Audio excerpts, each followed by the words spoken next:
Hello, আসসালামু আলাইকুম। আজকের ভ্রমণে আমরা আসছি রূপপুর পারমাণবিক বিদ্যুৎ কেন্দ্র এবং লালন শাহ সেতু, সাথে হার্ডিন্স ব্রিজ।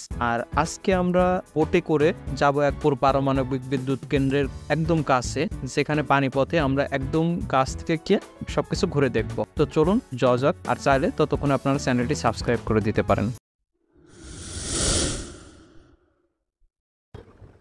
আর আমরা এখন আছি কুষ্টিয়া পাবনা হাইওয়ে রোডে। এটা গিয়ে একদম লালন শাহ ব্রিজে, অর্থাৎ ঈশ্বরদী লালন শাহ ব্রিজে গিয়ে উঠবে।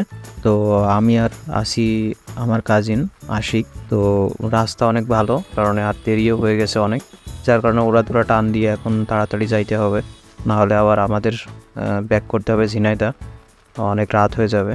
যাই হোক, তো দ্রুত চলেন যাওয়া যাক।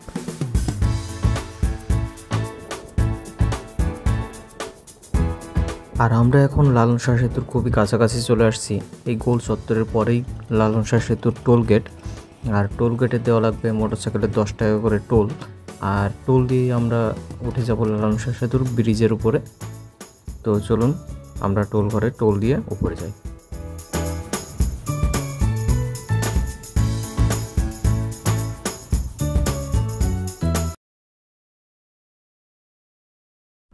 লালন শাহ সেতু বাংলাদেশের পদ্মা নদীর উপর নির্মিত একটি সেতু। কুষ্টিয়ার বিখ্যাত বাউল সম্রাট লালন শাহের নামে এই সেতুটির নামকরণ করা হয়েছে। সেতুটি হার্ডিন্স ব্রিজের পাশে অবস্থিত। সেতুটি পূর্ব পাশে ঈশ্বরদী উপজেলা, পাকশী এবং পশ্চিম পাশে ভেড়ামারা উপজেলায় অবস্থিত। আর এই সেতুটি তৃতীয় বৃহত্তম সেতু হিসেবে পরিচিত।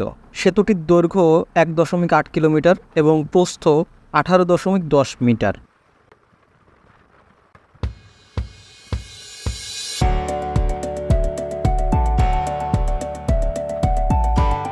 2001 সালের 13 জানুয়ারি বাংলাদেশ সরকার সেতুটির ভিত্তিপ্রস্তর স্থাপন করেন এবং পরবর্তীতে 2004 সালের 18 মে তৎকালীন সরকার বেগম খালেদা জিয়া সেতুটি উদ্বোধন করে।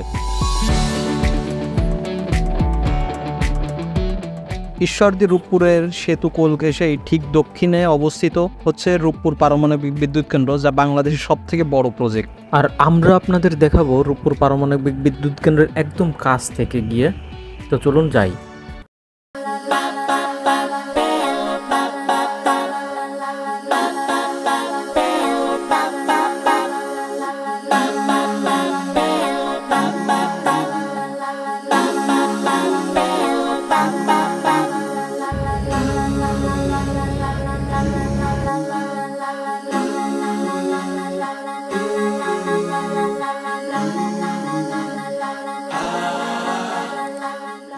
আর আমরা এখন নামছি হচ্ছে পদ্মাচরে, কারণ এইখান থেকে হার্ডিন্স ব্রিজ এবং রূপপুর পারমাণবিক বিদ্যুৎ কেন্দ্রটা একদম স্পষ্টভাবে দেখা যায়।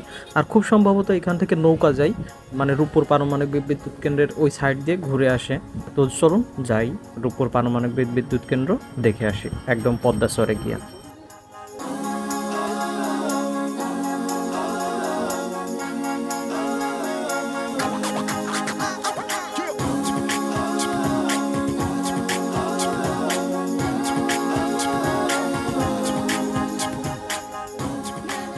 আর লালন শাহ সেতুর পাশে রয়েছে হার্ডিন্স ব্রিজ, যা বাংলাদেশের দীর্ঘতম রেল সেতু হিসেবে পরিচিত। 24,000 শ্রমিক দীর্ঘ 5 বছর অক্লান্ত পরিশ্রমের পর 1915 সালে সেতুটির নির্মাণ কাজ শেষ করেন এবং তৎকালীন অবিভক্ত ভারতের ভাইসরয় ছিলেন লর্ড হার্ডিন্স। তার নাম অনুসারে নামকরণ করা হয় হার্ডিন্স ব্রিজ। হার্ডিন্স ব্রিজে স্প্যানের সংখ্যা হচ্ছে 15টি। 1971 খ্রিস্টাব্দে মুক্তিযুদ্ধের সময় সেতুটিতে বোমা ফেলা হয়েছিল। 12 নম্বর স্প্যানটি ক্ষতিগ্রস্ত হয়, যেগুলো মেরামত করা হয়েছে পরবর্তীতে। আর হার্ডিন্স ব্রিজ ঈশ্বরদী ভেড়ামারা সীমানায় পদ্মা নদীর উপরে অবস্থিত। সেতুটি দিয়ে শুধু ট্রেন চলাচল করতে পারে। বাংলাদেশ রেলওয়ে সেতুটির রক্ষণাবেক্ষণ ও নিরাপত্তার দায়িত্বে রয়েছেন।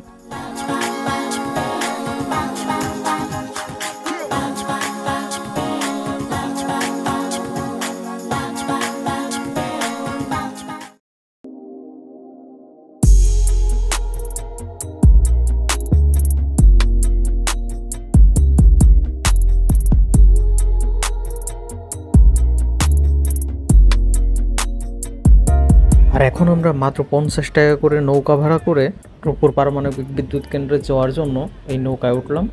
তো যাই দেখি কেমন লাগে।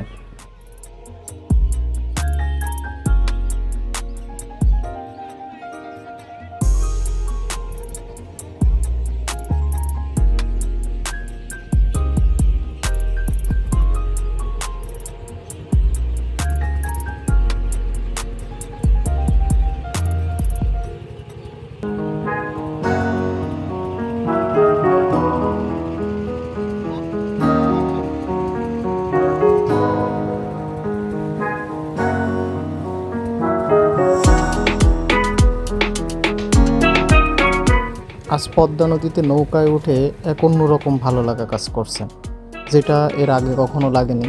কারণ উপরেই আছে, দেখতে পাচ্ছেন হার্ডিন্স ব্রিজ রয়েছে, লালন শাহ ব্রিজ রয়েছে, এক অন্যরকম অনুভূতি।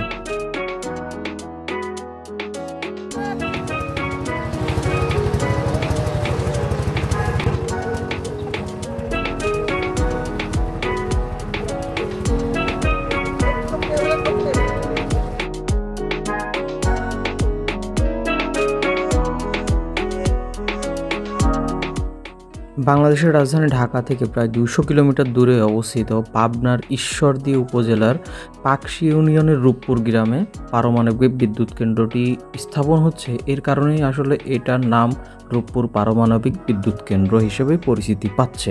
আর বিশেষ করে প্রকল্পটি পদ্মা নদীর উপরে নির্মিত হার্ডিন্স ব্রিজ ও লালন শাহ সেতুর ঠিক পাশেই অবস্থিত।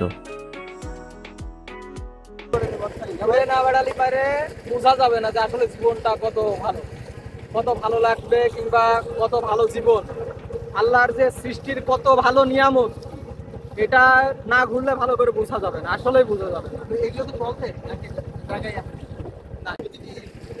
বলতে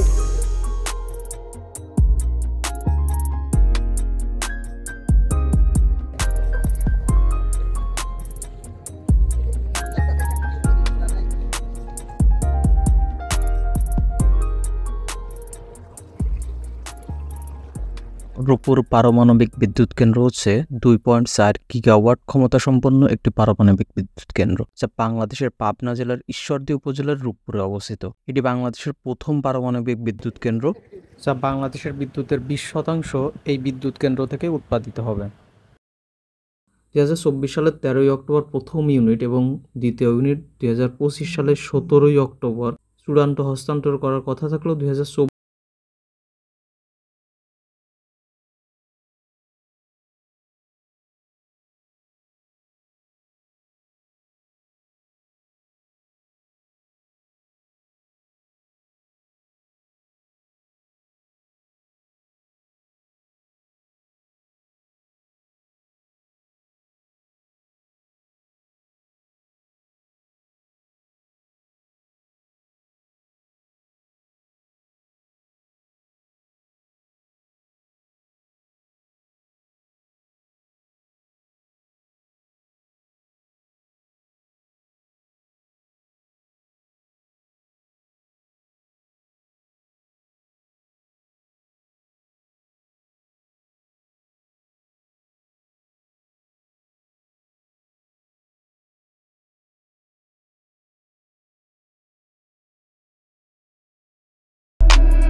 আমরা এখন চলে এসেছি ভিডিওর একদম শেষ পর্যায়ে, এবং আজকের ভিডিওটা কেমন লাগলো অবশ্যই জানাবেন এবং বন্ধুদের সাথে শেয়ার করবেন। দেখা হবে নতুন কোনো ভিডিও নিয়ে, ততদিন ভালো থাকবেন, সুস্থ থাকবেন।